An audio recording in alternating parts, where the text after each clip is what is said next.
संतांचा तो संग मोहे भरतैसा संतांचा तो संग मोहे भरतैसा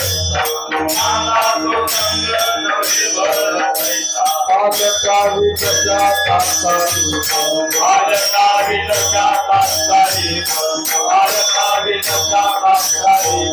संतांचा तो संग मोहे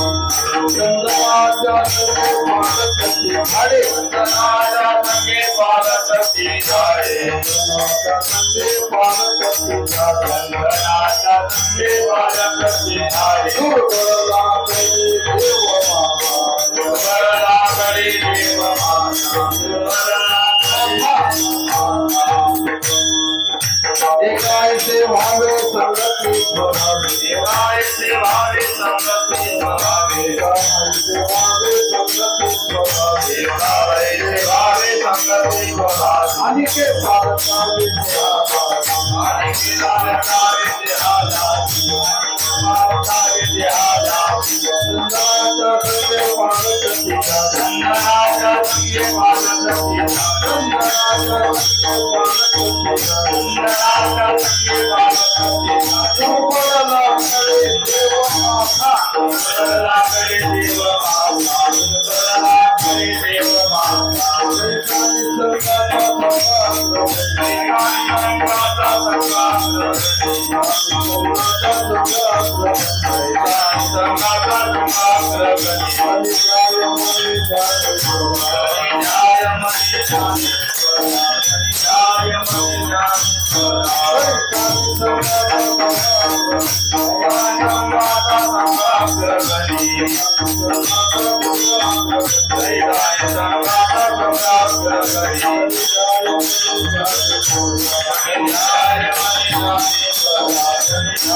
संतांचा तो संग नवी फलदैसा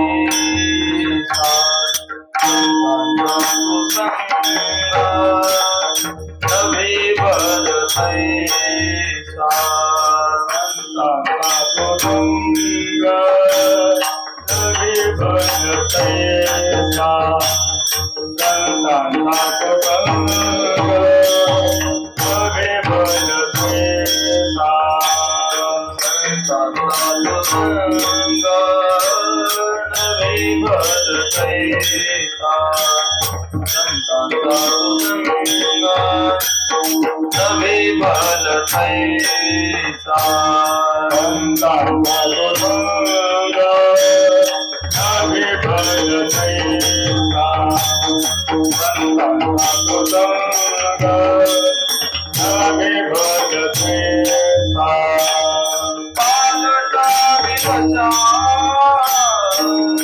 तात्कालिक पालटा विवशा तात्कालिक चंदनाते संगे पालटति धारे चंदनाते संगे पालटति धारे पालटा विवशा तात्कालिक पालटा विवशा तात्कालिक चंदनाते संगे पालटति धारे चंदनाते संगे पालटति धारे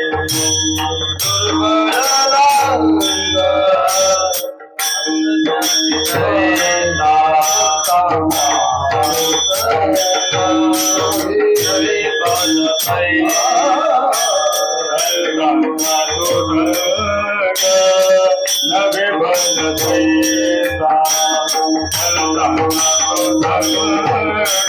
नवे भल कैसा पालटा विवशा तात्कालिक पालटा विवशा तात्कालिक चंदनाते पालटति धारे चंदनाते संगे पालटति धारे पालटति दशा तात्कालिक पालटति तात्कालिक चंदनाते संगे पालटति धारे चंदनाते संगे पालटति धारे दुर्बल करे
देव माता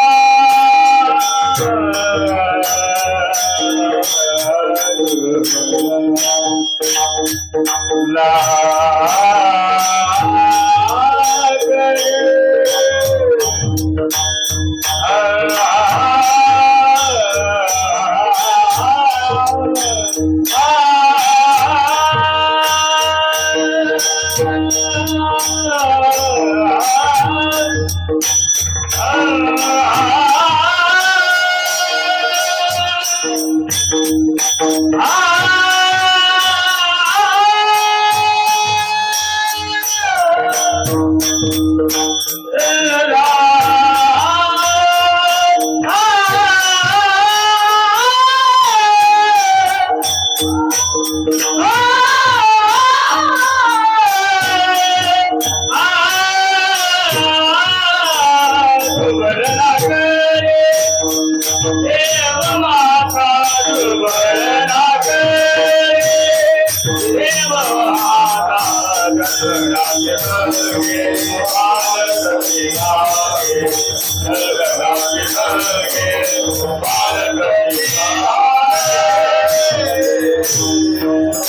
संतांचा तो संग लोहे भरतैसा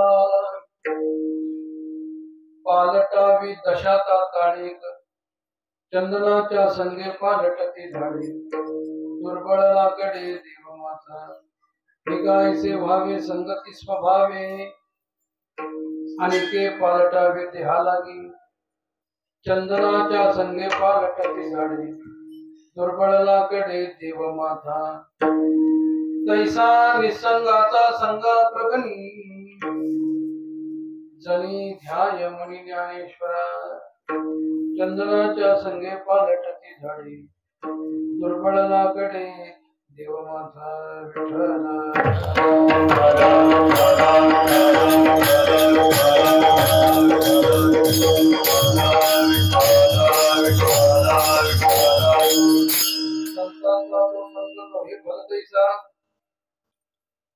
पालटावी दशा तात्कालिक चंदनाच्या संगे पालटती झाडे दुर्बळाकडे देवमाता ताकी शिराच्या ह्याची विनवणी मस्तक चरणी जीवितचे धन्य धन्य नामदेवा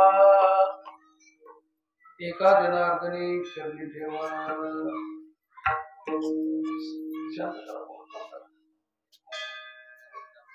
सेवेसाठी घेतलेला अभंग संत श्रेष्ठ जगत वंदनीय भागवत भक्त शिरोमणी असणारे पंढरीरायाचे लढीवाळ भक्त असणारे ज्ञानोबांचे सखे असणारे महान भगवत भक्त नामदेव महाराज यांच्याच घरात राहणाऱ्या स्वतःला नामदेवांच्या दासी मानणाऱ्या महान भगवत भक्त जनाबाई महाराज यांचा अभंग असून या अभंगामधून संतांच्या संगतीचं महात्म्य तुम्हाला मला जनाबाई सांगतो. काय महात्म्य आहे काही साधकांनी विचारलं काय संतांच्या संगतीचं महात्म्य आहे, कसा आहे संघ, कसा आहे म्हटल्याबरोबर जनाबाई म्हणतात संतांचा तो संघ नव्हे भल तैसा. भल तैसा म्हणजे कसा हो? कसा तरी येडा गबाळा नाही का आपण म्हणतो ना मराठी आपल्या, कसा तरीच येडा गबाळा असा छे छे छे छे छे छे असा नाही बरं. मग उलट पालटावी दशा तात्कालिक. संतांच्या संगतीमध्ये गेल्यानंतर आपली दशा बदलते. आता माणसाला दशा म्हणजे काय हेच माहित नाही. दशा म्हणजे कोंबड्याचं नव्ह, मग दशा म्हणजे अवस्था. अवस्थेमध्ये आपल्या संतांच्या संगतीमध्ये बदल घडतो. कशा प्रकारे त्याच्या प्रकारचा दृष्टांत देऊन सांगितला. चंदनाच्या संगे पालटती झाडे दुर्बळ लाकडे देव माथा. चंदनाच्या संगतीमध्ये राहणारी सामान्य झाड, सामान्य लाकड, पण चंदनाच्या संगतीमुळं काय त्यांचा अधिकार. जनाबाई सांगतात दुर्बळ घातली लाकडं, पण दुर्बळ लाकडे देव माथा. मोबाईल मध्ये माया शब्द आहे, मिस्टेक झालेली आहे ती. देव माया ह्याचा अर्थच लागत नाही. देव माथा, देवाच्या डोक्यावर बसण्याचा अधिकार त्या सामान्य लाकडाला प्राप्त होतो. ज्या लाकडाची किंमत बंपोड 2 रुपये किलो, 4 रुपये किलो लिहिलेले तर 10 रुपये किलो आताच्या महागाईच्या भावाप्रमाणे, पण ह्याच्यापेक्षा जास्त काही किंमत त्याला प्राप्त होत नाही. अशी सामान्य असलेली लाकड पण चंदनाच्या संगतीमुळे मध्ये उगवल्यामुळं त्यांचं सामान्यत्व संपून गेलं, असामान्यत्व त्यांना प्राप्त झालं. चंदनाचा सुवास त्याच्या संगतीमुळे यांना प्राप्त झाला आणि सामान्य लाकड देवाच्या डोक्यावर बसण्याच्या अधिकाराची बनली. कशामुळं? केवळ चंदनाच्या संगतीमुळं. तसं तुम्ही आम्ही जर विचार केला तुमचा आमचा, तर तुम्ही आम्ही काय बंफोडच आहे. आपण काय किंमत आहे आपल्याला? अहो घरात त्यावर कबर पाणी मिळत नाही, पण संतांच्या संगतीत गेल्यावर काय मान, काय सन्मान. बसायला पाठ, टेकायला पाठ, ताटाला पाठ, ताटामध्ये वाटेची दाटी दाट, असा आपला थाटमाट कुठं? संतांच्या संगतीत गेल्यावर. आणि हीच घरी गेल्यावर काय सांगू तुम्हाला. जोपर्यंत संतांच्या संगतीमध्ये तुम्ही आम्ही आहोत तोपर्यंत मान सन्मान आपल्याला प्राप्त होतो. इतकं सामर्थ्यवान संतांची संगत आहे. जे सामान्य लाकडं देवाच्या डोक्यात बसण्याच्या अधिकाराचे होतात, तसं संतांच्या संगतीमध्ये तुम्ही आम्ही संसारामध्ये गुंतलेले जीव. काय नामदांचे शब्द आहेत? संसारी आसक्त, माया मोहे रत, तापत्रय संतप्त झाले जीव. ऐसिया पतिताचा करावा उद्धार, या लागी अवतार तुमचा जगी.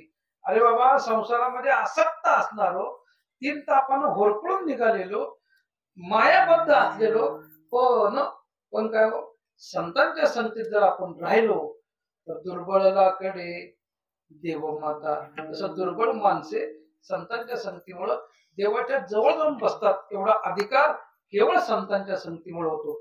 आणि असं जनाबाईनं पटवून दिल्यानंतर काही लोकांनी शंका घेतली, अरे म्हणले हे कसं काय शक्य आहे? आयुष्यभर त्यानं पाप केले, पापाच्या शिवाय दुसरं कोणतं आचरण नाही, अशा माणसाला देवाच्या जवळ काय अवघड आहे? कशामुळं असा प्रश्न केल्याबरोबर जनाबाई म्हणतात हे काय ऐसे व्हावे. लोकांनी विचारलं हे असं का व्हावं? संगती स्वभाव. कशाचा स्वभाव आहे? हा संघाचा परिणाम आहे, संघाचा स्वभाव आहे. काय स्वभाव आहे? आपलाच अधिकार त्याला प्राप्त करून देतात. हा परिणाम संगतीचा आहे. पतन उद्धार, संघाचा महिमा. पतनाला जायचं का उद्धार पावायचं हे कशावर अवलंबून आहे? केवळ संगतीवर अवलंबून आहे. संगतीमध्ये रामदास स्वामींचा एक अभंग आहे, ज्या जैसी संगती त्या तैसी गती आणि समागमे रीती सर्व काळ. समर्थ म्हणतात की ज्याला जशी संगत आहे तशी त्याला गती प्राप्त होते. मग बैसता चोराची संगती तैसी हो ये बुद्धी, देखोन या चिंदी मन धावे. अरे रस्त्यावर पडलेली चिंदी सुद्धा उचला वाटते हो. कशामुळं? संगत. चोराची संगत जर घडली तशीच बुद्धी आपली होणार. म्हणून हे काय ऐसे व्हावे असं का व्हावं संगती स्वभावे. आपल्या मराठीत एक म्हण आहे बघा, डवळ्या शेजारी वान नाही पण म्हणतो का आपण, कशामुळं संगतीचा परिणाम. कुणी ज्याला जशी संगत जीवनामध्ये प्राप्त होईल तसं त्याचं जीवन बनत जात. त्याला कारण संघाचा महिमा आहे. म्हणून हे काय से व्हावे संगती स्वभावे आणि के पालटावे देहा लागे. पण संतांच्या संगतीचा परिणाम असा नाही बरं, संतांच्या संगतीमध्ये माणसाची अवस्था बदलल यात काय विशेष. पण संतांच्या संगतीमध्ये जर आपण गेलो तर संतांच्या संगतीमध्ये देहात सुद्धा बदल करण्याचं सामर्थ्य आहे, बदल घडू शकतो. आणि ज्ञानोबाच्या जीवनातलं उदाहरण पहा, तुमच्या लक्षामध्ये हे काय सेवावे संगती स्वभावे आणि के पालटावे देहा लागी.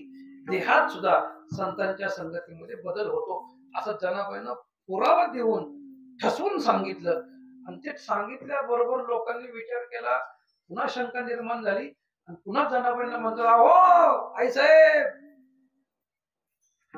तुम्ही म्हणता संघामध्ये जा, संतांच्या संगतीमध्ये राहा, त्याच्यामध्ये एवढे परिणाम तुम्हाला प्राप्त होतील.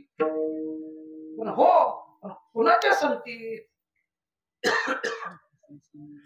कुणाच्या संगतीमध्ये हा आम्हाला अधिकार प्राप्त होईल असं विचारल्याबरोबर जनाबाई बोट दाखवून सांगतात. त्याला अंगुळी निर्देश म्हणतात शास्त्रामध्ये. बोट दाखवून, नुसतं बोट दाखवून नाही हो, ज्ञानोबांचं नाव घेऊन जनाबाई सांगतात, तैसा निसंगाचा संघ अग्रगणी. तसं जीवनाचा उद्धार करून घेण्याकरता निसंग असलेल्या महात्म्यांच्या तुम्ही काय करा, संगतीत जा.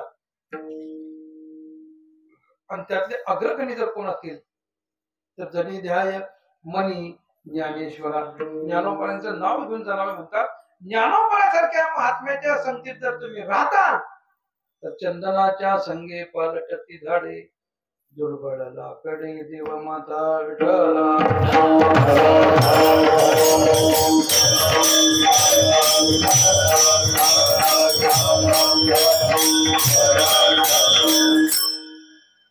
त्या भंगाचा सरळ भावाचा आपण पाहिला, संतांचा तो संग नो हे भल तैसा पालटावी दशा तात्कालिक. संतांचा संघ सामान्य समजू नका, भल तैसा म्हणजे कसा तरी. आता मला सांगा, एखाद्याला जर चांगलं म्हटलं तर दुसऱ्याला आपोआपच मूर्ख म्हटलं जातं. एका म्हणता भले दुजिया सहजची निंदिले. एखादी स्तुती केली तर दुसऱ्याला आपोआप निंदा केल्यासारखं आहे. इथं बसलेल्या लोकांपैकी मी जर एखाद्याकडे बोट करून म्हणलं ही मनुष्य चांगला आहे बाबा, बाकीचे असं मी म्हणत नाही, शास्त्र सांगतं नाही का. एका म्हणता एकाचा कैबळ घेतला म्हणजे संतांचा संघ नोहे बोलतायचा. अरे हा संघ सामान्य नाही.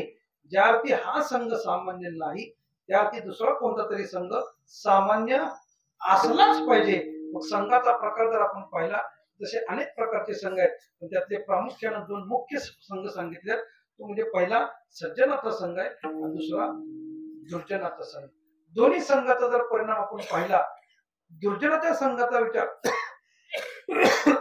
करत असताना दुर्जनाचे सत्संगात, दुर्जनाच्या संघात मानहानी पदे पदे शास्त्र असं सांगतं. अहो दुर्जनाच्या संगतीत राहतात तर पावलो पावली अपमान होईल. म्हणून दुर्जनाला पहिला नमस्कार करा, त्याला पळवून लावा.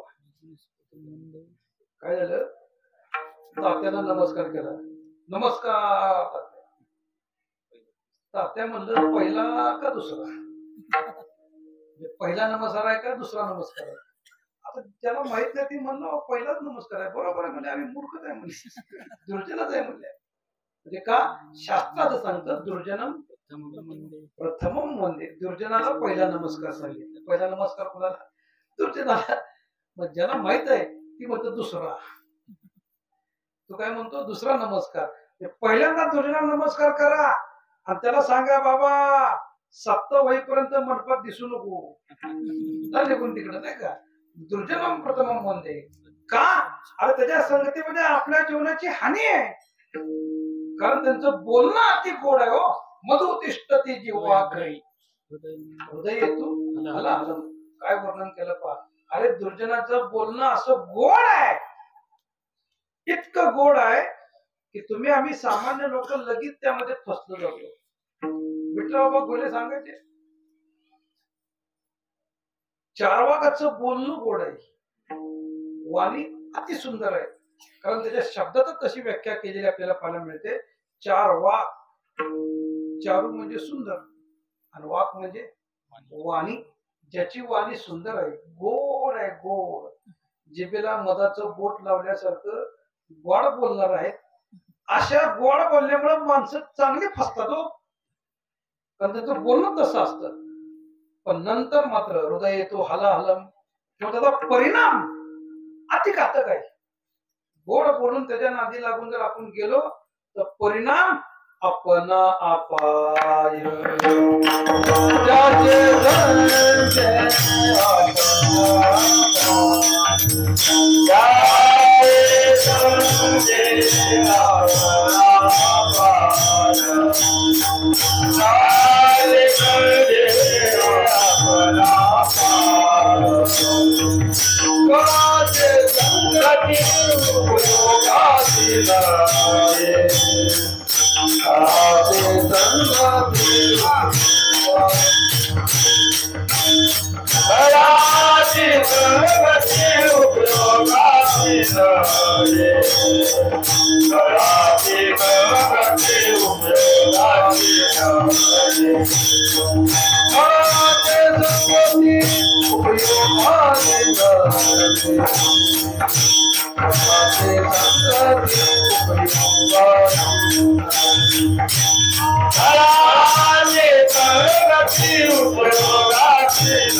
खराची संगती उपयोगाची नाही, आपल्या उपयोगाची नाही. का आपण अपाय त्याचे संगे, आणि त्याच्या संगतीमध्ये आपला अपाय आहे. आपल्याला विनाकारण अपमानित जीवन जगावं लागल. त्याच्याकडे दृष्टांत दिला शास्त्रकारांनी. एका सुभाषितकाराने फार सुंदर सांगितलेलं आहे. पावके लोह संसर्गेन. पावक म्हणजे अग्नी, लोह म्हणजे लोखंड. मला सांगा शेतकरी वर्ग आहे सगळा इथं बसलेला. आपल्या शेतामध्ये अवजार आपण तयार करतो, कशाचे असतात? लोखंडाचे असतात, बरोबर. मग ते लोखंडाला अवजार तयार करण्याकरता लोखंडाचं आपण कोणाकडे जातो? लोहाराकडे. लोहाराला लोखंड दिलं देत असतं. म्हणजे लोखंड कसं असतं? काळं असतं ना. लोखंड कसं असतं? काळं असतं. आणि त्याला सांगितलं बाबा आमका आमका यातनं कर, आणि ते करण्याकरता लोखंड कुठं टाकतात? कुठं टाकतात? भात्यात मागे टाकतात ना. मग भाता मारायला भातात अडकून बसेल किती. अग्नी टाकल्यानंतर त्या अग्नीला संगत कोणाची घडली? लोखंडाची संगत. अग्नीच्या जवळ कोण आलं? लोखंड आलं. आणि लोखंडाला अग्नीची संगत घडली, अग्नीलाही कुणाची, लोखंडाला कुणाची घडली? अग्नी. दोघांना एकमेकाची संगत घडली. त्याचा परिणाम काळा असलेलं लोखंड लाल भडक झालं. लोखंड अग्नीच्या संपर्कामुळे कसं झालं? लाल भडक झालं. आणि त्या लोखंडाच्या गोळ्यामध्ये अग्नी शिरल्यानंतर ते चिमटेनं धरून कुठे ठेवतो आपण? आयरणीवरती. आणि मग आता मला सांगा, त्या लाल तापलेल्या लोखंडाला कशानं ठोकतो? घनानं. बरोबर. घन म्हणजे हातोडी नव्हतं, हातोडा तर नाही. घन असा एका हातानं मारता येत नाही. मला प्रयोग करून फक्त इथं नका, घरी गेल्यावर उद्योग करा. अहो ती घन 10-12 किलोचा लोखंडाचा गोळा असतो, ते असा धुणं आपटल्यासारखा फिरवून आपटावा लागतो. किती मोठा त्याचा आघात होत असेल. असा आघात कोणावर केला जातो? त्या लाल तापलेल्या लोखंडावर. मला सांगा, आकार द्यायचा कुणाला? फटक कुणी खायला पाहिजे? पण जसं त्या लोखंडाची संगत अग्नीला घडल्यामुळं विनाकारण, जसं अग्नीला लोखंडाचे घाव सहन करावे लागतात, फटके विनाकारण खावे लागतात, तसं तुम्हा आम्हाला दुर्जनाच्या संगतीमध्ये जर गेलो आपण, त्यांची संगत जर आपल्याला घडली तर मानहानी पदे पदे पावलोपावली आपल्याला अपमानित जीवन जगावं लागतं. लोक म्हणतात ही कुणाच्या संगतीत आहे? अमक्याच्या. अरे त्याच्या संगतीत आहे वय, मग ही बी असंच. बघायच्या आधीच संगत केवळ माणसं वर्णन जे आपलं वर्तणूक जी पाहतात, आपल्या संगतीवरती पाहतात. या दुर्जनाची संगत जर पाहिली तर आपल्याला त्याच्यामध्ये अपाय दिसतो. किंवा नामदेव दृष्टांत देऊन सांगतात, दुष्ट तो दुर्जन दुरीचा धरावा, संग न करावा पापियांचा. त्याच्याकरता दृष्टांत दिला. सर्पाचे ते पिल्लू सान म्हणून पोसले, त्यासी पान दिले अमृताचे. सापाचं पिल्लू अज्ञानी आहे, सान म्हणजे लहान आहे, असं समजून जर एखाद्याने खिशात घालून घरी आणलं आणि त्याला किती जरी दूध पाजलं तरी सुद्धा वयपानम भुजंगानाम केवलम विषवर्धनम, केवळ विष ओकण्याने जाता येते. त्याला उपकार करणाऱ्याला उपकार त्याला माहित नसतात. तसं दुर्जन प्रत्येक ठिकाणी आपल्याला अपमानित जीवन जगायला लावतो. त्याच्यामुळे आपला अपमान आपल्या जीवनामध्ये होत असतो आणि आपला जर ते उद्धारी होत नाही. म्हणून अशा दुर्जनाला पहिल्यांदा पळवून लावा, त्याच्या संगतीमध्ये राहू नका. जर राहायचाच प्रसंग आला तर संतांच्या संगतीमध्ये राहा. संतांच्या संगतीमध्ये राहिला त्याला काय फायदे आहेत? संतांच्या संगतीमध्ये राहताना अनेक प्रकारचे फायदे आहेत. राजा भर्तृहरी आपल्या नीती शतकामध्ये संतांच्या संगतीचं महात्म्य सांगताना म्हणतात, जाड्यम धियो हरति सिंचति वाची सत्यम मानोन्नति द्विषति पापमपाकरोति चेत प्रसाद यति दीक्षु तनोति कीर्तिम सत्संगती कथय किम न करोति पुंसाम. अरे त्या भर्तृहरीने तुम्हाला आम्हाला प्रश्न केला, किम न करोति, का करू नये संतांची संगत आपण आपल्या जीवनामध्ये? अरे संतांच्या संगतीमध्ये गेल्यानंतर काय आनंद आहे. जाड्यम हरती, जाड्य नाम अज्ञान, अज्ञानाची निवृत्ती, ज्ञानाची प्राप्ती कुठं होते? संतांच्या संगतीत. ज्ञान सहज प्राप्त आहे. ज्ञानोबा सांगतात, जया ज्ञाना लागी गगन गिळता ती योगी, स्वर्गाच्या अडवंगी उमटलोनी. ज्ञान सहज प्राप्त नाही हो, अति कठीण आहे प्राप्त करणं. त्याच्यात कलियुगात तर अति कठीण आहे. का? कृत त्रेता द्वापार या तिन्ही युगाचा जर विचार केला तर त्या 3 युगामध्ये माणसाला भरमसाठ आयुष्य होतं.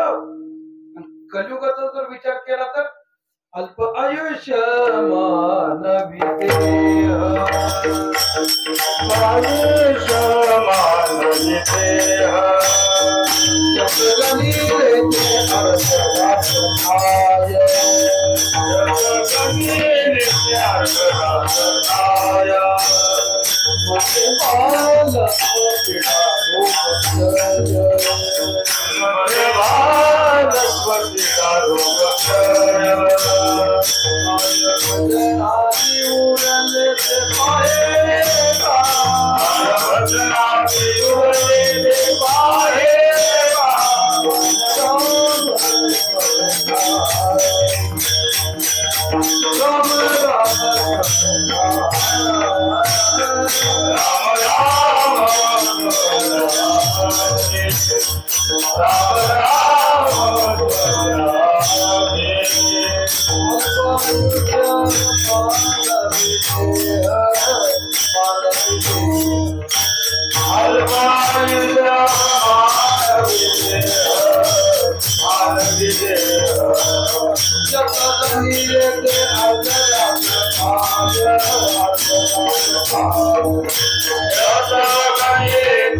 Jaya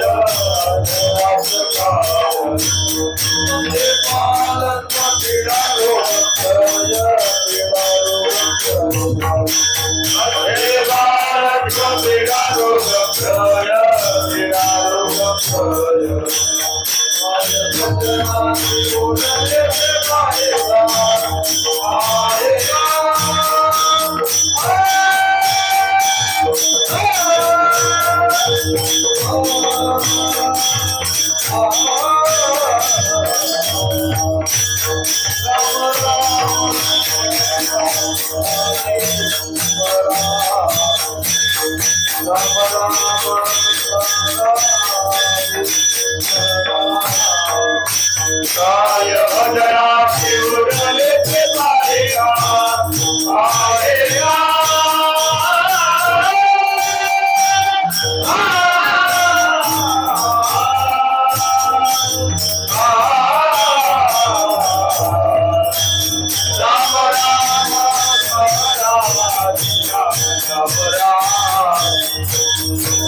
राम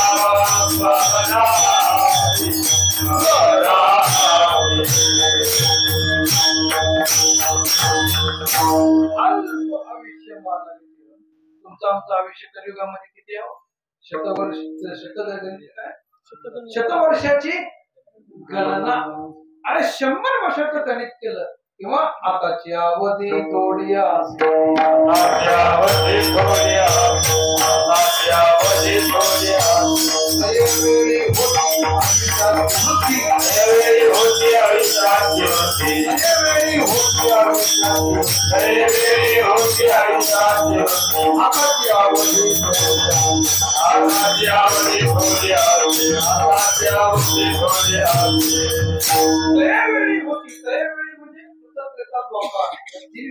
आयुष्याची वृद्धी म्हणजे वाढ होती.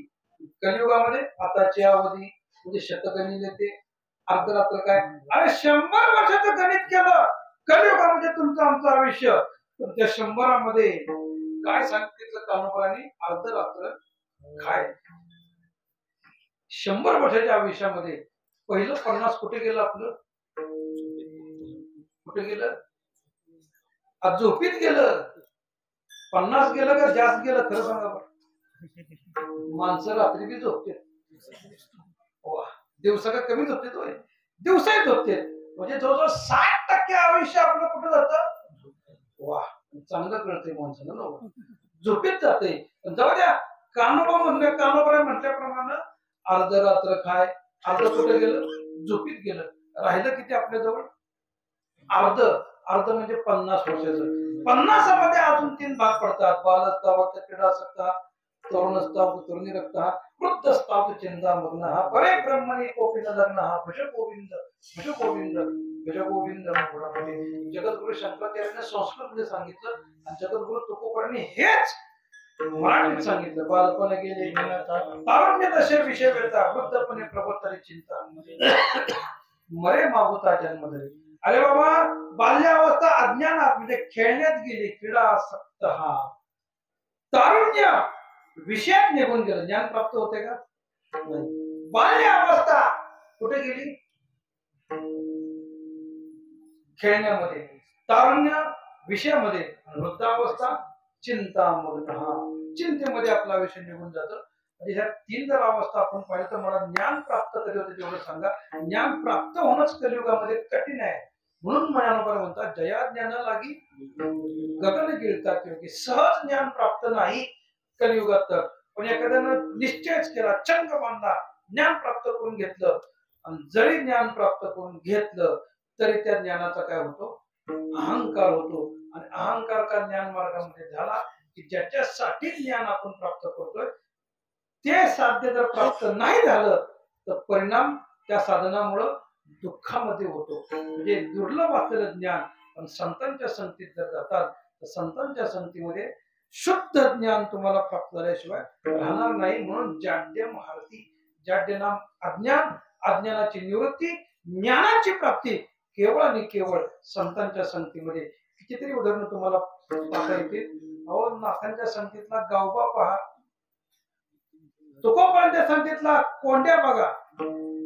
कोंड्या माहित आहे का तुम्हाला?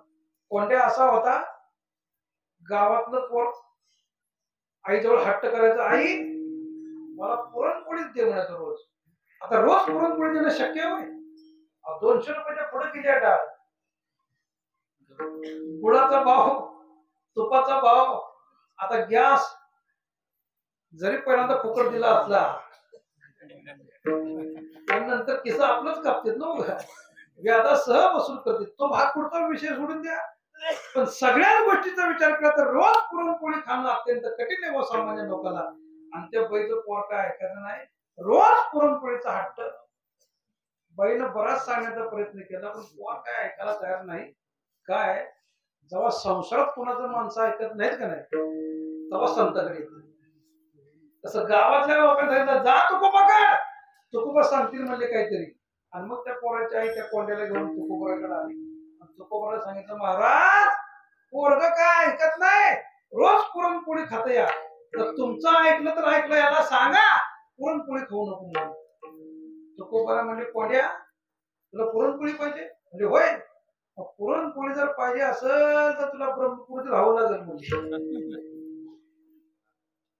म्हणजे दिवस राहावं लागेल म्हणजे. कारण तुकोपर्यंत स्थानच आहे ब्रह्मपुरी वास करणे अखंड नाही का. देवही ब्रह्मपुरीच आहे, तुकोपर्यंतच्या पदस्पर्शाने जन्मानं झालेली. असं इथं राहावं लागेल. कोंड्या मला पुरणपोळी जर मिळाली तर अजून कुठं सांगा तिथं राहतो. तर मला रोज काय पाहिजे पुरणपोळी. आता तुम्ही म्हणता तुकोपर्यंत रोज कुठली पुरणपोळी द्यायची. गावचा पाटलाचा महानैवेद्य विठ्ठल रुक्माला रोज यायचा रोज. आणि महानैवेद्य पुरणपोळी शिवाय पूर्ण होत नाही. पुरणाच्या पोळ्या अशा मोठ्या मोठ्या बरं, आजकालच्या पोळ्या नव्हतं. हवं का देऊ का पाहिजे का, आधी तर बशी एवढ्या पोळ्या पुऱ्या तरी मोठी असते ते नव्हतं. जुन्या काळातल्या पोळ्या ती एक पोळी खाताना नाकी न व्हायची. आता 5-25 खाल्ल्या तरी टेकर येत नाही का. आता जुन्या गोष्टी, जुन्या काळातल्या गोष्टी बऱ्याच निघून गेल्या हो. जुन्या काळातले शब्द सुद्धा राहिले नाही का. जुन्या काळातलं शब्द सुद्धा गेलं, घरातल्या वस्तू जुन्या निघून गेल्या. जुन्या काळामध्ये प्रत्येकाच्या घरामध्ये जात होतं, वाटा वरवटा होता का नाही. आता आहे का, त्याचं नाव काय जात. जात्याची आठवण आपल्याला कधी होती, उकळाची आठवण आपल्याला कधी होती, जेव्हा एकाचं लगीन जमते तेव्हा नाही का. ते उकळ पुजायचं असतंय. आणि मग ते उकळ आहे का, अहो ते उकळ मुसळ नाही का आपल्याला म्हणता सुद्धा येत नाही अलीकडच्या पिढीला. ते उकळ मुसळ म्हणतच नाही, ते मिसळून म्हणते नुसतं. उकळ मुसळ कुठं म्हणता येते. पण जुन्या काळात ते शब्द आता काय सांगू, त्या पाटा वरवट्यावरती नामदेव सांगत, पाटा वरवट्यावरती वाटलेला मसाला म्हणजे सारण भाजीत घालायचं. आणि ती भाजी खाल्ल्यानंतर 2 तास जरी होऊन गेलं हात धुतल्यावर सुद्धा तरी हाताचा वास जात नव्हता त्या मसाल्याचा. आता मसाल्याला काय कमी आहे वय, आता मसाल्याला काय कमी नाही बुवा. डबाच्या डब मसाला पण चव नाही कशाला नाही. डबाच्या डब झालं चव कुठं राहिली. जुन्या काळात तुम्हाला सांगतो, जुन्या काळातल्या गोष्टी बऱ्याच लोक पावल्या. तशा पूर्णाच्या पोळ्या अशा मोठ्या मोठ्या मोठ्या, अहो एक पोळी संपता नाकी न व्हायच्या. अशा 5 पोळ्याचा नैवेद्य. नुसत्या पोळ्याचा नैवेद्य असतो बाबा, त्याला भात आहे, भाजी आहे, चटणी आहे, कोशिंबीर आहे, भजी आहे, पापड आहे. आता तोंडाला फक्त पाणी सुटून घेऊ नका. असा मोठा मोठा नैवेद्य एका माणसाला सहज उचलणार नाही. असा नैवेद्य विठ्ठल रुक्माला दाखवून तो पाठी तिथंच ठेवून जायचा. तुकोबाराचं अख्खं घर त्यावर जगत होत. संपूर्ण नैवेद्य ठेवलं घेणार कोण, तुकोबाराय. पण तुकोबाराने आपला विचार नाही केला, कोंड्या पुरणपोळी खाणार तिथं राहावं लागत, काय हरकत नाही. आणि तो अख्खा नैवेद्य आपल्याला कोणाला द्यायचा, त्या कोंड्याला द्यायचा. एका टायमाला नैवेद्य संपादन नाही महाराज. 5 पोळ्या आणि बाकीचं काय कमी होतं काय. मग दुपारी खायचं, परत राहिलेलं संध्याकाळी खायचं. आणि त्यातून शिल्लक राहिलं तर न्याहारी हाणायची नाही का. असं 3 टाइम त्याला नैवेद्य पुरायचा. आणि तू पण ते सकस अन्न सगळं पुरणपोळीचं खाल्ल्यामुळं ह्याच्या अंगात झाली ताकद निर्माण, मस्ती निर्माण झाली नाही का. आणि मग ह्याला काम नाही दुसरं काही. आणि गावातल्या पोराची भांडणं लावायची. काय करायचं, 2 पोरं अशी धरायची आणि रेडा टक्कर कशी लागते अशी, तशी पोराची डोकी एकमेकाला आपटायची. खाड कधी लागलं की पोर बोंबलायचं, आईकडे जायचं. आई म्हणजे सांग कोणी मारलं तुला. मी म्हणायचो कोंड्याने मारलं. आणि कोंड्याचं नाव घेतलं की ही बिचारी बसायची, परत जाऊ नको पण तिथं. इतकं धाक निर्माण झाला त्या कोंड्याचा. आणि मग ते सगळ्यांना कथा माहितीये, पुराणिक बोला नाही लवकर पाऊस पडत होता, चिंचवडची पुराणिक बोल. आणि त्या पुराणिकाचं रोज घोडं कोंड्या सोडून द्यायचं रात्री. आणि ती घोडं उडका ह्याला 2 तास लागायचे. अशा खोड्या करणारा हा कोंड्या पाऊस पडत असल्यामुळं त्या उरीत निवांत वाकाळ पांघरून झोपलं होतं. ते पुराणिक बो काही लवकर येणं, वेळ निघून चालली. गावातील लोक म्हणले आपल्यात पुराण सांगणारे एकच महात्मा आहे, म्हणजे ती म्हणजे कोण? तुकोबरा आहे. आणि तुकोबराकडे सगळे गावकरी आलं, देहू निवासी, आणि म्हणजे महाराज आज काय पुराणिक बो आलं नाही तर मग आजचं पुराण तुम्ही सांगा. तुकोबरा म्हणजे मला काय कळतं, पुराण कुठं मी सांगतोय? नाही नाही नाही, तुम्हाला सांगावं लागलं. तुकोबरा म्हणजे मला जमणार नाही. मग आता कोण सांगणार? तुकोबरा म्हणजे त्या कोंड्याला हाक मारा. म्हणजे पुन्हा हाक मारा कोंड्याला, आणि ते कोंड्याला घेऊन या आणि त्याला सांगा. कोंड्याचं नाव घेतल्यावर गावकरी घाबरले. सत्ता राहिला तर राहू द्या, पण त्याला उठवायला सांगू नका म्हणले. का? आडेला आहे, गले लट्ट आहे, गुडघ्यात मेंदू आहे म्हणजे त्याचा नव्ह का. आम्ही तर त्याला झोपीतनं उठवलं आणि एखादी मुस्काळ जर मारली तर 32 रिकामी आमची व्हायची. आम्ही कधी जवळ जात नाही. तुकोबा म्हणजे जा, त्याला माझं नाव सांग. तुकोबाने बोलवले म्हणून 4-5 माणसानं धाडस केलं. कोंड्याच्या वगरीत झोपला होता वाकळ पांघरून. तिथे गेलं आणि ती वाकळ अशी धरली, थार थार थार थार हात कापायला लागलं. वाकळ अशी कशी तरी वळली. कोंड्या म्हणला कोण आहे रे, कोण आहे रे म्हणल्यावर ही लांबलं म्हणजे तुला तुकोबाने बोलवलंय, गेलं पळून. तुकोबाने बोलवले म्हणल्यावर कोंड्या घाबरला. नक्कीच गावच्या लोकांनी आपली तक्रार तुकोबाराकडे केली. उद्यापासून पुरणपोळी नैवेद्य बंद म्हणला, आपला गळा भरला म्हणला. आता काही खरं नाही. तुकोबाने बोलवले, नाही घाबरला तुकोबाला. आणि तुकोबाराकडे आला कोंड्या. महाराज एवढ्या उशिरा मला कस काय आठवण केली माझी, कस काय हाक मारली?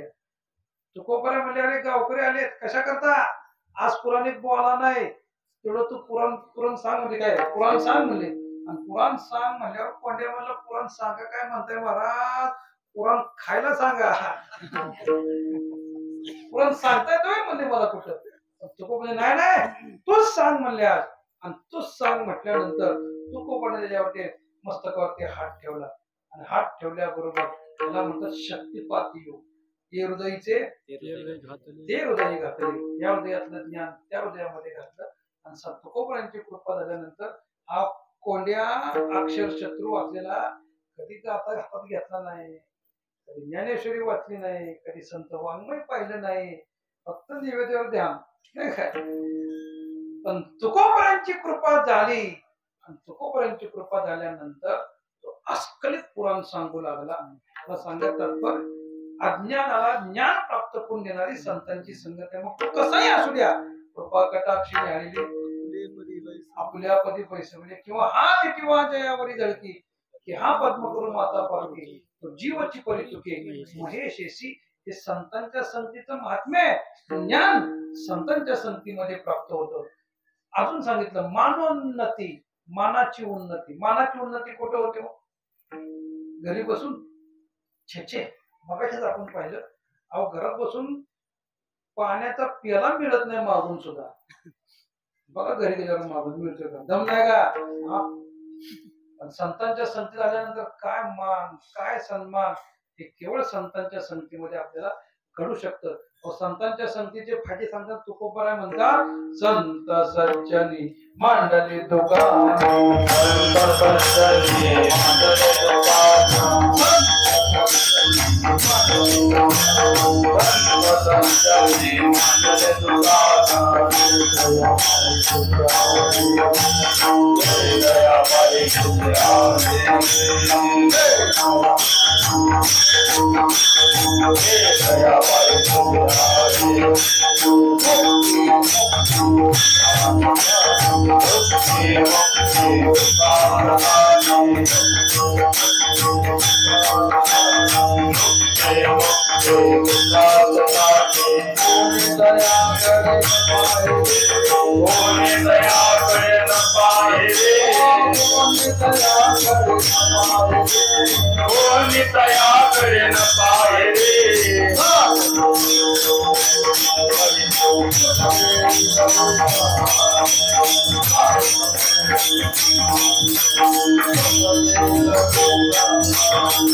मांडली तुकाने जे जया पाहिजे ते आहे रे काय उपदेश संतांच्या संगीत काय मिळणार नाही चा संतांच्या भक्ती मुक्ती फुकाटीसाठी कोणी तयाकडे न पाहिले त्या संतांच्या संगीत ज्या गोष्टी प्राप्त होतात ना ते इतर कुठंच मिळणार नाही तुम्हाला किंवा तुम्ही लिस्ट तयार करावं काय म्हणतो मी तुम्हाला काय पाहिजे त्याची लिस्ट तयार करा आणि संतांच्या संगतीत जा संतांच्या संगतीमध्ये गेल्यानंतर एका जनार्दनी संत पूर्ण करती मनोरथ आपलं जे जे मनोरथ आहे किंवा मग अपेक्षित जे आपुले तेही सांगते कुशले जेणे अंतःकरण पोचले संकल्पने अरे आपल्या ज्या ज्या इच्छा आहेत त्या केवळ आणि केवळ संतांच्याच संगतीमध्ये पूर्ण होऊ शकतात काही मागा मोक्ष पाहिजे संतांच्या संगतीचा ज्ञान पाहिजे संतांच्या संगतीचा सुख पाहिजे संतांच्या संगतीमध्ये जा अजून संसारामध्ये ज्या गोष्टी आपल्याला प्राप्त करून घ्यायच्या त्या सगळ्या गोष्टीची लिस्ट करा कुठे जा संतांकडे जा पण संतांशिवाय तुम्हाला काही प्राप्ती होणं शक्य नाही संता विना प्राप्ती नाही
संता विना प्राप्ती नाही ऐसी वेद अरे वेदांत देखील सांगितलं की तुमच्या इच्छा पूर्ण करण्याचं सामर्थ्य दुसरं कोणत नाही, केवळ संतांच्या संगतीमध्ये जे जया पाहिजे ते आहे रे, ज्याला जी गोष्ट पाहिजे ती संतांच्या संगतीमध्ये प्राप्त होते. आणि एवढ्या देवाची प्राप्ती सदैव अति कठीण दुर्लभ असलेल्या गोष्टी शक्य करता येतील, पण देव भेटणं त्याही पेक्षा कठीण आहे. सोन्याचे पर्वत पर्वती पाषाण अवघे रानोरान कल्पतरू, तुकोबारामध्ये सोन्याचे पर्वत करता येतील, अवघे रानोरान कल्पतरूची झाडं लावता येतील, पण पर्याय दुर्लभ विठोबाचे पाय तेथे हे उपाय न करती. पण असा परमात्मा जरी दुर्लभ असला तरी संतांच्या संगतीत या, पण संतांच्या संगतीमध्ये आल्यानंतर आपोआप त्याने भेटे देव आपे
भेटे देवा असाच आपण तुकोबारा म्हणतात.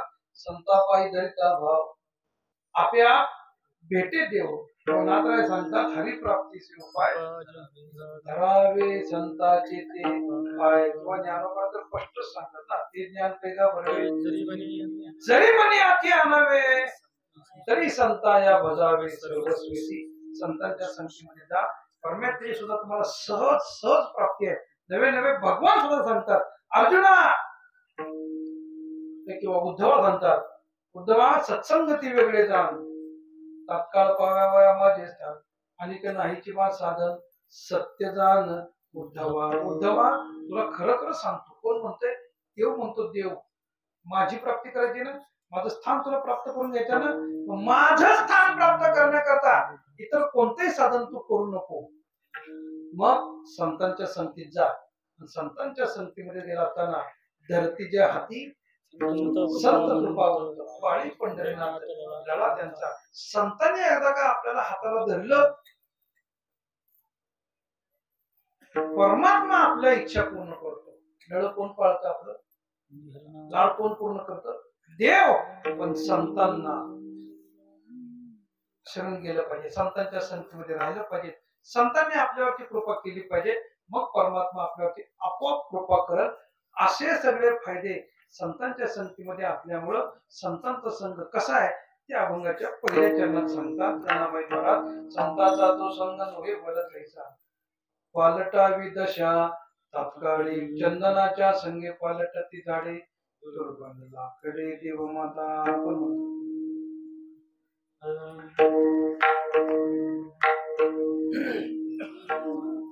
संतांचा तो संग नव्हे बल कैसा, संतांचा तो संग नव्हे बल कैसा,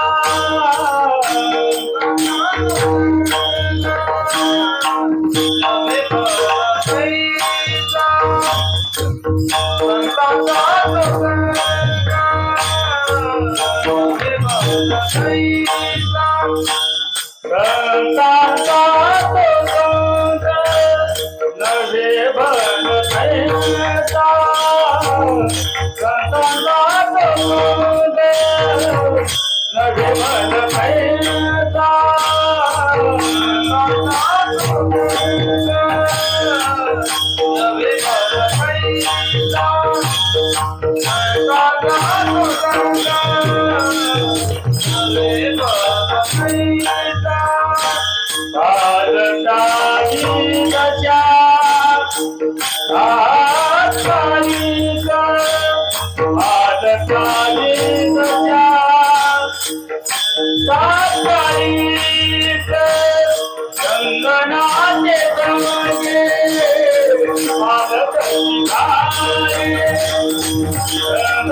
संतांचा तो संग नव्हे भलतैसा पालटावी तशा तात्काळी चंदनाच्या संगे पालटती झाडे दुर्बळाकडे तेव्हा माता जनाबाई सांगतात संतांचा संघ सामान्य नाही.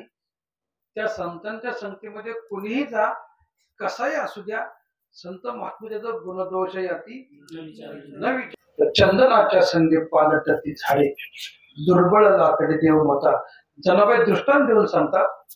काय सिद्धांत पटण्याकरता दृष्टांताची गरज आहे. दृष्टांत पटण्याकरता सिद्धांत नाही. आजकाल उलटच व्हायला लागले. असं मला बाकीचे विषय बोलायचे नाही पण चंदनाच्या संगे पालटती झाडे जनाबाईने दृष्टांत देऊन सांगितला. चंदनाच्या संगतीमध्ये येणारी सामान्य झाड काय त्याचा अधिकार असं वर्णन केलाय. सर्वांगी सुवास परी हा उगला नर आहे सभोवती बरोबर चंदन करताचीच आहे असं सांगितलं आहे की चंदनाचा अधिकार असा आहे की आपल्या संगतीमध्ये येणारं झाड झुडप या सगळ्यांना चंदन आपला श्वास प्राप्त करून देतं. आणि सामान्य लाकडं चंदनाच्या किमतीने विकली जातात. चंदनाची किंमत काय हजारो रुपये किलो आहे. 5-10 हजार रुपये काहीतरी किलो जास्तच आहे. असा सुवास त्या सामान्य बोरीच्या झाडाचा प्राप्त झाला. बोरीचं झाड कोणत्या कामाचे आपल्या आहे का?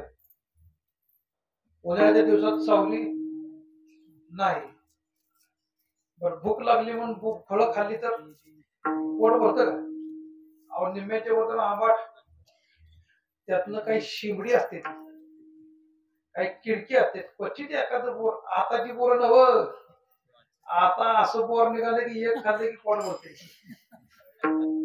त्याला काय म्हणते वाय बोर झालं बाजूला ऍपल बोर असं एवढं मोठं आहे. सपाटापेक्षा मोठं झालं ते. आणि म्हणलं महाराज तुम्हाला एक बोरात पोट भरतंय. पण त्या जुन्या काळातल्या जनाबाईंच्या काळातली बोराची झाडं ते संकरित त्यावेळेस नव्हतं पहिलं. आणि त्यामुळं फळ आंबाट किडकी शिंबडी क्वचित एखादं गोड असलेलं म्हणजे फळं खाण्याच्या योग्यतेचं नाही. एखाद्या इमारतीला लाकडं त्याची पाहिजे म्हणून बोरीची झाडाचे खांब तयार केलं. जमलगाव लवकर किडणारं झाड आहे, अशक्त झाड आहे, त्याला भार जास्त सण होत नाही, कोणत्याच उपयोगाचं नाही, अवगुणी आहे, फेटाच काढून देते ना उभा. आपण सांगायचं असं फेटीवाला म्हणून जर चालला त्या पोरा झाडा खाल्लं आज्यात फेटा उचलते बघा.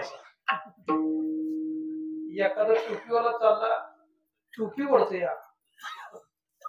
आपण सांगायचं एखादं झिपर चाललं त्याची केस वळते नाही का, अवगुणी. ते म्हणतात ना का कशाच्या उपयोगाचा नसला, जाळण्याकरता तरी उपयोग होईल का नाही बोरीचा, होतो का नाही. पण जाळण्याकरता जरी उपयोग केला तरी त्या बोराचा एखादा कावना काटा त्या माऊलीच्या बोटात मोडल्याशिवाय जळतही नाही. असं खोटपत्रे झाड असलेलं. पण त्या बोराला कोणाची संगत मिळाली हो, चंदनाची. चंदन ते बोरी चंदनाचं झाड त्या बोराच्या संगतीत उगवलं, बोराचं झाड चंदनाच्या संगतीमध्ये उगवलं तर सामान्य असलेलं लाकूड हिलकत असलेलं, पण काय त्याचा भाव. नाथराय सांगतात की अचेतन काष्टे सर्वता, चढली देव ब्राह्मणाची माथा, त्याचा पांग पडे श्रीमंता, राजे तत्वता वंदिती. अचेतन असलेली लाकडं म्हणजे सामान्य असलेली लाकडं, पण केवळ चंदनाच्या संगतीमुळं देवाच्या डोक्यावर बसण्याच्या अधिकाराची, ब्राह्मणाच्या डोक्यावर बसण्याच्या अधिकाराची बनतात. याला कारण चंदनाची संगत आहे. तशी तुम्हा आम्हाला जर साधू पुरुषाची संगत झाली तर त्या साधू पुरुषाच्या संगतीमुळं तुम्ही आम्ही सामान्य, पण संतांच्या संगतीमुळं काय आपला अधिकार, काय मान सन्मान आपण मगाशीच पाहिला. अरे केवळ ज्ञानोबा तुकोबांचं नाव आपल्या मुखामध्ये आहे आणि त्यांच्यामुळं तुम्हा आम्हाला हा सुख सोहळा प्राप्त झाला. अन्यथा आपली लायकी आहे का तेवढी, छे छे. पण केवळ ज्ञानोबा तुकोबांचं नाव आपल्या मुखामध्ये नाही का, त्यामुळं केला भोगवटा आम्हाला, केला भोगवटा आम्हाला, केला भोगवटा आम्हाला, उपवास पारणी राखीला दारवंता, उपवास पारणी राखीला दारवंता, केला भोगवटा आम्हाला, केला भोगवटा आम्हाला, वास पारणी राखीला दारवंता, केला भोगवटा आम्हाला. केवळ ज्ञानोबा तुकोबांचं नाव आपल्या मुखामध्ये आहे म्हणून काय मान, काय सन्मान, ह्या सगळ्या गोष्टी केवळ चंदनाच्या. तुका म्हणे गुण चंदनाच्या अंगी, तैसे तुम्ही जगी संतजन. पण संतांची संगत चंदनापेक्षाही श्रेष्ठ आहे ना. पण चंदनाच्या ठिकाणी एक कमीपणा आहे. काय कमीपणा आहे? चंदन सगळ्या झाडांना सुवास देतो. बांबूला सुवास देतो का? आपले रंगून सांगायची गोष्ट नामदेव बाप्पा. चंदन सगळ्या झाडांना सुवास दिला. आंब्याला दिला, लिंबाला दिला, जांभळाला वास दिला, हो येड्या बाबळीला तिलाही वास दिला. पण बांबूला वास दिला का? बांबूला, तुमच्याकडे बांबूच मध्ये ना, बांबू कळक, काय बरोबर आहे, कळक. कळकाला दिला का वास? नाही दिला. आणि त्यामुळे त्या कळकाला बाकीची भावकी लागली हिनवायला. काय लागा वाढला एवढा, मग तुला काय किंमत आहे म्हणली? कोणत्या सप्त्यात तुला बोलवलं सांग, बोलवलं का त्याला? नाही. तुला कुठेच किंमत नाही.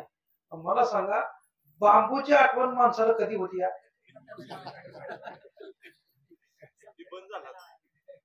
बांबूची आठवण कधी होती या? माणूस गेल्यावर. आणा बांबू, आणा सुतळ्या नाही का. शेवटी व्हायला काय, बांबू काय तुझी लायकी लागा म्हणजे तुझं काहीच किंमत नाही. आणि बरं नुसतं मड वाहून उपयोग नाही. ते मड बांबू तर वाहतेच वाहते, पण ती वाहिल्यानंतर ती तिरडी पायाला लाता घालून घालून मोडते. ती मोडली पाहिजे नाही, तिरडी मोडते. तुझी असली लायकी म्हणलं असं म्हणल्यावर ती बांबू रडायला लागलं, इतकं रडायला लागलं त्याला काय आवडलं. एकाला दया आली, ती म्हणलं का इथं काय रडतो या. पण मग जा की आळंदीला म्हणजे आळंदीला जाऊन काय करू आणि ज्ञानोबा ते सांगते जा त्यांच्यामुळे तुला काहीतरी मान प्राप्त होईल. कुणाला सांगितलं हे लक्षात ठेवा. बांबूला सांगितलं. बांबू तिथनं उठला आणि थेट कुठे गेला आळंदीला. आळंदीला ज्ञानोबरांना पाहिल्या बरोबर श्री संतांची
ज्ञानोबांना पहिल्याबरोबर साष्टांग दंडवत घातला. कुणी घातला? बांबून दंडवत घातल्या बरोबर कळायला लागलं. ज्ञानोबांनी उठवलं कुणाला? बांबूला म्हणजे कळकाला उठवलं. कळकाला असं उठवल्यावर कळायला लागलं होतं ढसा ढसा ढसा ढसा. ज्ञानोबाला झालं करायला सगळी आपली स्टोरी सांगितली. असं असं झाले मला कुठंच स्थान नाही म्हणजे. मग चंदनाने आमच्या भावकीला सगळ्यात वाद दिला म्हणजे आणि त्याची किंमत किती वाढली आहे म्हणजे. मला पाहण्याकरी म्हणून सुद्धा पण बोलवला म्हणजे काय करू म्हणजे मी कुठेतरी मान सन्मान प्राप्त करून द्या असं ज्ञानोबरांना म्हणल्यावर ज्ञानोबरा म्हणलं कारण न पाहे याती थोडाचा विचार भक्त करुणा कर ज्ञानाबाई. ज्ञानोबरा म्हणजे कुळ याती नेन ते न बघणार आहेत आणि त्यामुळं ज्ञानोबरा म्हणजे ज्या चंदनाने तुला स्वाद दिला नाही म्हणजे नाही दिला काय हरकत नाही त्या चंदनाला तुझ्या पायावर घालतो. कुणाला म्हणते? बांबूला म्हणजे कळकाला म्हणते. लक्षात ठेवा. ज्ञानोबरा म्हणतात त्या चंदनाला तुझ्या पायावरती आणून घालतो मग तर बास का. छाती फुगली त्याची. कुणाची? मला वा वा वा वा मग काय हरकत नाही म्हणजे आपल्याला. आणि मग ज्ञानोबाने ते साफसफाई त्याची केली. फाटं पिटं काढून टाकलं. त्या बांबूला म्हणजे कळकाला आपल्या वारकरी संप्रदायाची ध्वजा म्हणजे पताका लावली आणि ती पताका माऊलींनी आपल्या खांद्यावर घेतली आणि ज्ञानोबांनी पताक खांदा घेतल्यावर आपण खाली ठेवतो. सामान्य वारकरी सुद्धा पताक घेऊन पंढरपूरला येऊ लागला. माझे मनीची आवड पंढरपुरा नेन गुढी आणि ती गुढी म्हणजे बांबूसह असलेली पताक आणि ती ज्ञानोबांनी खांद्यावर घेतल्यामुळे आज अख्खा वारकरी संप्रदाय त्या कळकाला म्हणजे बांबूला काय करतोया खांद्यावर घेतोया आणि खांद्यावर घेऊन पंढरपूरला आल्यानंतर आंघोळीला वारकरी निघाल्यानंतर पहिल्यांदा कुणाला घेतोय? पताकीला घेतो ना बा. पताकीला खांद्यावर घेऊन वारकरी चंद्रभागेला म्हणा इंद्रायणाला जातोय. आपण आंघोळ केली की त्या पताकीला आंघोळ घालायची. बांबूला धुवून काढायचं नाही का चंद्रभागेत इंद्रायणीत अजून जिथं जाईल तिथं नाही का. आणि तिथनं ती पुन्हा खांद्यावर घेऊन यायची गोंगड्यावर ठेवायची बांबूसह आणि चंदन उघडल्यानंतर ज्या चंदनानं त्याला अवेर केलं होतं ते चंदन उघडल्यानंतर वारकरी पहिल्यांदा आपल्याला लावतो का पताकीला लावतो? पताकीच्या शेंड्याला लावतो का खाली पायाला लावतो? म्हणून ज्ञानोबाने ज्या चंदनानं बांबूचा अवेर केला होता त्या चंदनाला बांबूच्या पायावर घातलं. इतका अधिकार संतांच्या संगतीचा आहे. म्हणजे कसा का असना संतांच्या संगतीमध्ये गेल्यानंतर देवाच्या डोक्यावर बसण्याच्या अधिकाराचा त्याला अधिकार प्राप्त होतो. म्हणून चंदनाच्या संगे पाहिलं टक्के झाडे दुर्बलाला कडे देव माता. तिसऱ्या चरणात जाणारे सांगतात, अरे बाबा हे काय ऐसे व्हावे, संगती स्वभावे आणि के पालटावे देहा लागी. संतांची संगत अशी ताकदवान आहे. मग आपण संतांची संगत पाहिलं, जे ज्या पाहिजे ते आहे रे, ज्याला ज्या गोष्टी पाहिजेत त्या संतांच्या संगतीमध्ये या. तुमची इच्छा पूर्ण झाल्याशिवाय राहणार नाही. इतकं सामर्थ्य संतांच्या संगतीमध्ये आहे. पण अजून सामर्थ्य संतांच्या संगतीत सांगत असताना जना म्हणतात, हे का ऐसे व्हावे संगती स्वभावे. अरे हा संघाचा स्वभाव आहे. काय स्वभाव आहे की ज्याची संगत ज्याला घडल तशी त्याला गती प्राप्त होत असते. हे तर पाहिलं. पण आणि के पालटावे देहा लागी. देहात सुद्धा संतांच्या संगतीमुळे बदल घडतो. काय ज्ञानोबाच्या जीवनातलं उदाहरण सगळ्यांना माहित आहे, जास्त लांबवत नाही. एका राजाला वडीनं 7-8 मुलीच झाल्या बाबा. किती मुली झाल्या? 7-8. पण राजाला वारीसच नाही हो. वंशाचा दिवा कुठं आहे? आणि मग राजाने दम दिला, आता तर तुला मुलगा नाही झाला. 8 पुढे झाल्यावर म्हणतोय, आता तर तुला मुलगा नाही झाला तर तुझं मुंडकं ओढल्याशिवाय राहत नाही. राणी घाबरली. कर्म धर्म सेवन तिला नैवेद्य काय झाली, मुलगीच झाली. राणी म्हणली आता मरते म्हणजे मी काय जगत नाही. पण दासी हुशार होती. दासी म्हणजे राणी आज नाही तर उद्या मरतच आहे म्हणजे. बरं मग पण तुझं मरण मी लांबवू शकते म्हणजे कसं काय. राजाने तर प्रतिज्ञा केली की मुलगी तर झाली तर मुलगा उडवेल, आणि मला मुलगीच झाली आहे. अगं होय. मग आपल्या मराठीतले अजून एक म्हण आहे बघा, वाघ म्हणलं तरी खाते, आणि वाघ्या म्हणल्यावर काय सोडतं खाते. मग वाघ्या म्हणाय की त्याला, कशाला वाघ म्हणताय. आणि असा प्रकार जर बघितला तसं दासी म्हणते मुलगी झाली म्हणजे तू मरणारच आहे, यात काही शंका नाही. पण आजचं पण होते त्याला ढकलू म्हणजे कसं सांगायचं सरळ मुलगा झालाय म्हणून. अगं राहू दे म्हणजे उद्या मरायचं, आज मरायचं ते उद्या मरायचं म्हणलं असं सांगत की म्हणजे काय हरकत नाही. मुलगा जाऊन दौंडी पिटवली, भटजी बोला जाऊन गाठलं कुणी दासीनं, आणि त्यांना सांगितलं काका अशी अशी परिस्थिती आहे, राणीला जीवदान द्यायचंय, तेव्हा तुम्ही मला सहकार्य केलं पाहिजे. म्हणजे काय सहकार्य केलं पाहिजे, काय नाही मुलगा झालाय म्हणून सांगितलंय म्हणजे, पण तुम्ही असं सांगा भविष्य की राजा मुलाचं तोंड जर तू घाई तोंड बघशील तर मुलगा किंवा तू तळपड करून लगेच मरशील मला, असं म्हणायचं. म्हणजे हा मग कधी बघायचं 12 वर्ष मुलात तोंड बघता येणार नाही एवढं सांगायचं. म्हणजे पण जेव्हा म्हणलं काय हरकत नाही. राजाला दौंडी पिटवली, मुलगा झाला. राजा म्हणला मग उगाच आहे काय, दम दिलता मी. मला पहिला दम द्यायचा, आता दम दिलता असं. मग ते राजा आला बघायला, बडजीबा मध्ये आला, राजे साहेब मुलाचं नक्षत्र असं जन्माला आलंय की जर तुम्ही त्या घाईत मुलाला जाऊन आता बघताल तर मुलगा किंवा तुम्ही दोघांपैकी एकदम लगेच मरताल.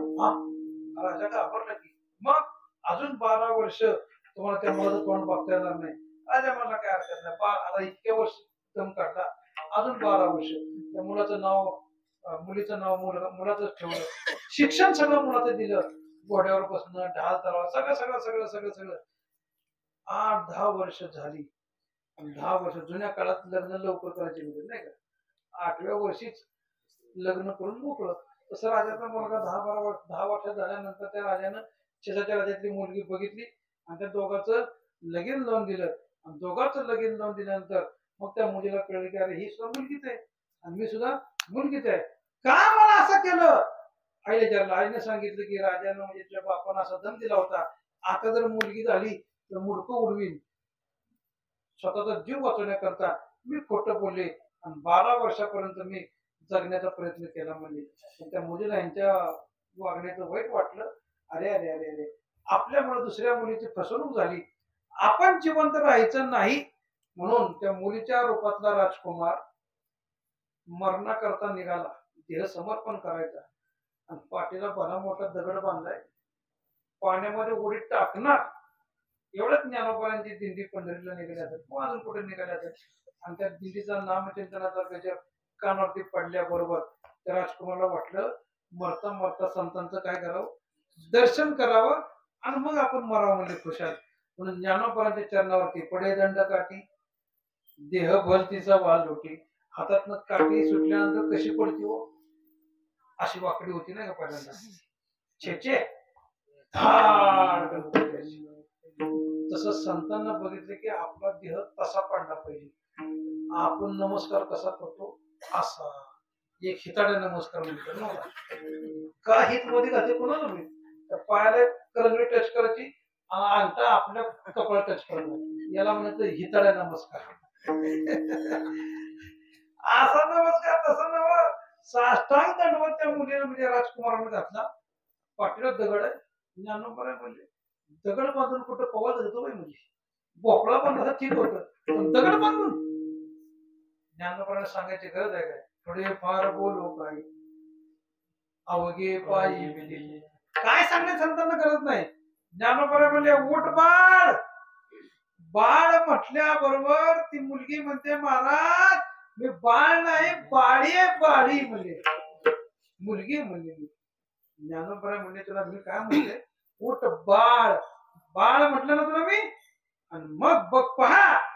आणि मग पाहिला असताना स्त्रीचा तो केला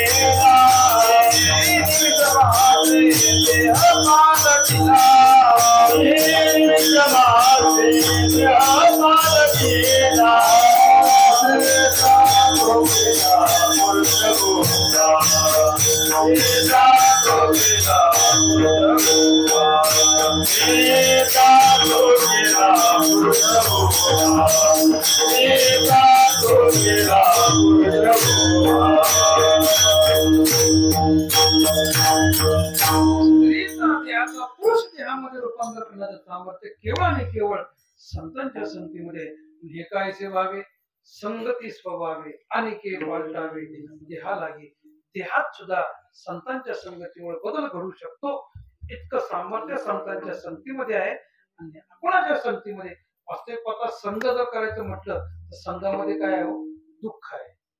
शास्त्र आपलं असं सांगतं संगी ही बाध्यते लोके निसंग सुखम उष्णते. संघामध्ये बाधा आहे. संघामध्ये काय आहे, बाधा आहे म्हणजे दुःख आहे. निसंग सुखम उष्णते, निसंगामध्ये सुख आहे. आपल्या मराठीमध्ये एक म्हण आहे बघा, एकटा जीव हाय का नाही सदाशिव, हाय काय काय काम, हाय काय टेन्शन काय, छे दुःख झालं टेन्शन वाढलं. आपण सांगायचं संसारात नवऱ्याचं नाव अंता, बायकोचं नाव अनु. हे म्हणते काय अंता, हा म्हणतो काय अनु. नाही का, नवऱ्याचं नाव अंता, हिला सर म्हणते काय अंता, हे म्हणतो काय अनु. तिचा अंता संपत नाही, ह्याचा अनु संपत नाही का. हा सगळ्या गोष्टी शेवटपर्यंत आपल्या जीवनात संपत नाही. एकटा जीव जर असत सदा सुखी असं म्हटलेलं आहे. एकटा जीव सदा शिव, सदा सुखी असलेला, काय चिंता नसलेली.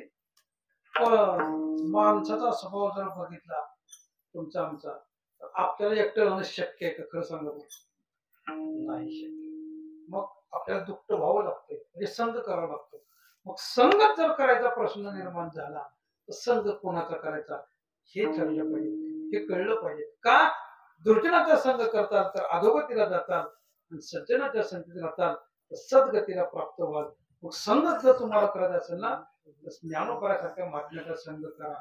आता एक शंका निर्माण होते, अरे ज्ञानोबराचा संघ करणं सोपं आहे का. का ज्ञानोबराचा समाधीच आहे, समाधी बैसला निर्वाण कथा कीर्तन करायचो. ज्ञानोबा समाधीच आहे. मग त्यांची संगत आम्हाला कशी प्राप्त होणार. ज्ञानोबा जरी समाधीस्थ असलं तरी ज्ञानोबांचं वाङ्मय स्वरूप तुमच्या आमच्याकडे आहे. कोणतं ज्ञानेश्वरी, अमृतानुभव, हरिपाठ, चांगदेव पाशेष्टी, अनेक ग्रंथ ज्ञानोबांनी तयार केलेले आहेत. कोणत्याही संतांचा ग्रंथ ते संत वाङ्मय रूप आहे. तसं ज्ञानोबांची ज्ञानेश्वरी जशी गीता वाङ्मय मूर्ती प्रभूची, गीता ही प्रभूची वाङ्मय मूर्ती आहे. किंवा भागवत ग्रंथ नव्हे हा श्रीकृष्ण, नाही का? ग्रंथ नाही हा प्रत्यक्ष काय आहे, श्रीकृष्ण आहे. तसं ज्ञानोबांची ज्ञानेश्वरी, ज्ञानेश्वरी म्हणजे ज्ञानोबा आहे. नामदेवांची कथा जे नामदेव आहे, नाथांचं भागवत म्हणजे नाथ आहे. नाम तुकोबांची गाथा म्हणजे तुकोबा आहे. ज्या ज्या संतांचं जे जे वाङ्मय आहे ना, ते ते त्यांचं वाङ्मय रूपच आहे, वाङ्मय मूर्तीच आहे असं म्हणायला काही हरकत नाही. ज्ञानोबा जरी समाधीत असलं तर ज्ञानोबांचं वाङ्मय रूप हे ज्ञानेश्वरी, ज्ञानेश्वरीच्या संगतीमध्ये आहे. काय ज्ञानेश्वरीमध्ये कमी आहे, काय ज्ञानेश्वरी काय कमी आहे? ज्याला जे पाहिजे ते त्या ज्ञानेश्वरी वाचनाला प्राप्त होतं. मी तर असं सांगतो, ज्ञानोबांच्या संगतीमध्ये एकदाच रेडा बोलला. किती वेळा बोलला? एकदाच. पण ज्ञानेश्वरीच्या संगतीमध्ये राहणार तुमच्या आमच्या सारखं रेड रोज बोलते ना. आज या गावात, उद्या त्या गावात, बाबा त्या गावात, त्याच्या आधी नसते. 6-6 वर्ष तारखा मुकत रेडायच्या आपल्या. कशाचा परिणाम आहे? केवळ ज्ञानेश्वरीच्या संगतीचा, केवळ ते शब्द आपल्या मुखामध्ये आहेत. म्हणून अशा ज्ञानोबांच्या संगतीत जर राहतात तर आपल्या जीवनामध्ये चंदनाच्या संगी पालटती झाडे, दुर्बल लाकडे देव माता. म्हणून ज्ञानोबासारख्या संतांच्या संगतीतच जीवन गेलं पाहिजे. तुका म्हणे जिने भले संत संघर्ष, जर भलं जीवन जगत असेल तर संतांच्या संगतीतलं जीवन तेच श्रेष्ठ आहे. आणि इतर ठिकाणी गेलेले जीवन हे बरबाद आहे, हे लक्षात ठेवा. म्हणून जनाबाई सांगतात, तैसा निसंगाचा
Thank you.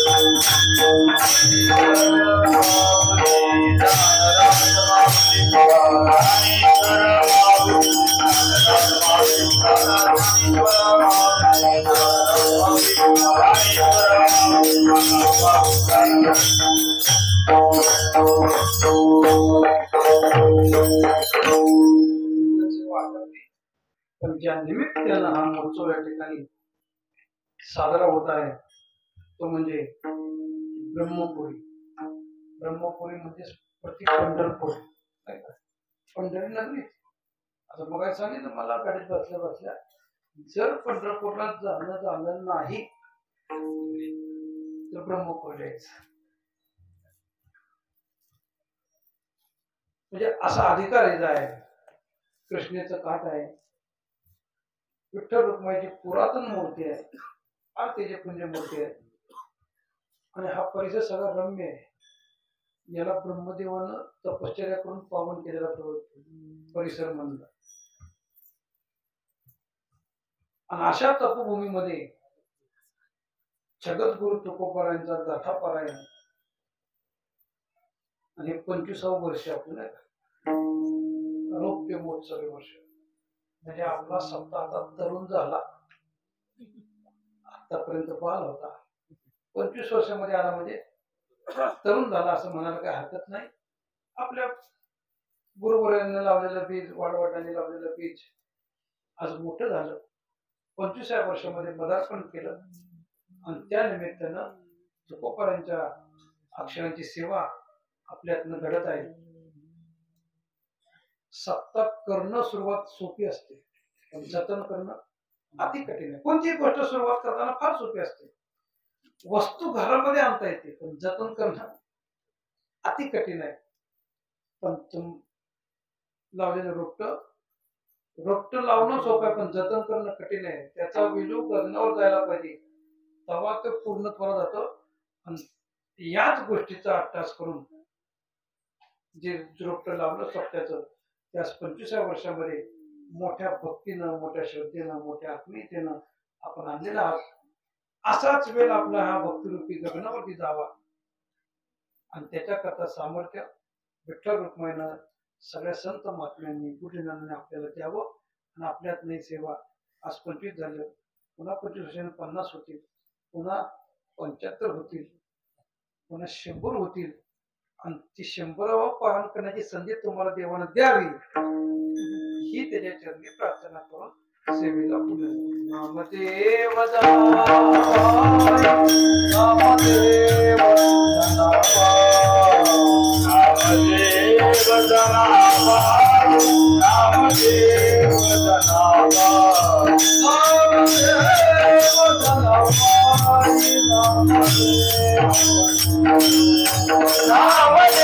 नामदेव जनाबाई, नामदेव जनाबाई, नामदेव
एक 2 मिनिटं बसा सर्वांनी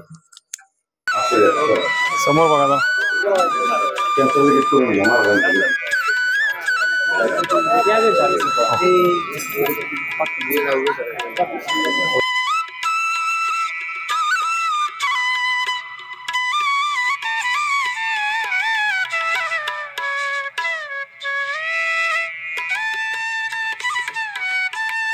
महाराजांचा या ठिकाणी सन्मान करायचा आहे.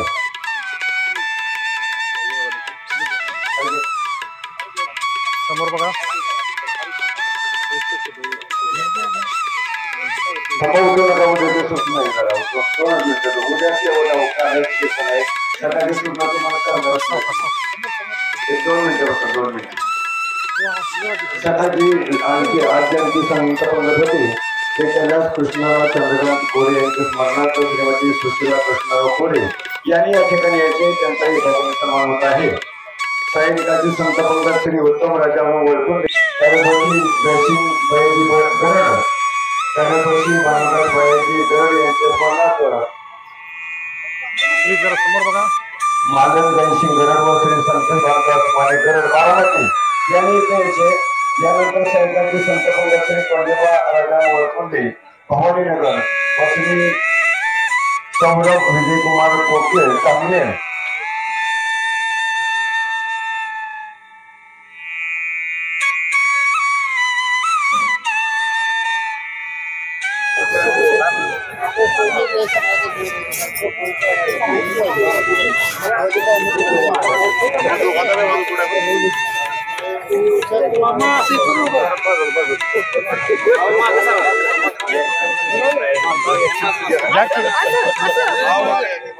साहेब या, महाराज या समोर समोर.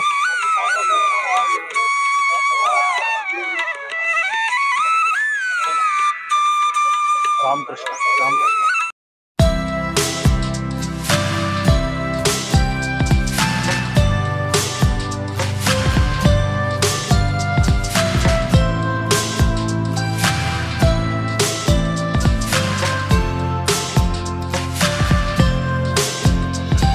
विश्वकर्मा फूड्स इंडियाची शुद्ध सोयाबीन पासून बनवलेली उत्पादनं, शुद्ध शाकाहारी वेगन फूड, उच्च दर्जाचे प्रोटीन रिच कॅल्शियम युक्त हर्बल उत्पादने, flavoured milk, tofu paneer, shrikhand, amrakhand, दही, लस्सी, सोया आटा, नानकटाई, बिस्किट, सोयासत्व Vita powder, cholesterol free, preservative नसलेली लो फॅट सोयाबीन उत्पादनं सर्वत्र उपलब्ध. डीलरशिप आणि होम डिलिव्हरीसाठी संपर्क Vishwakarma foods India, MIDC Koregaon, taluka Koregaon, जिल्हा सातारा. मोबाईल 98 222 17 655.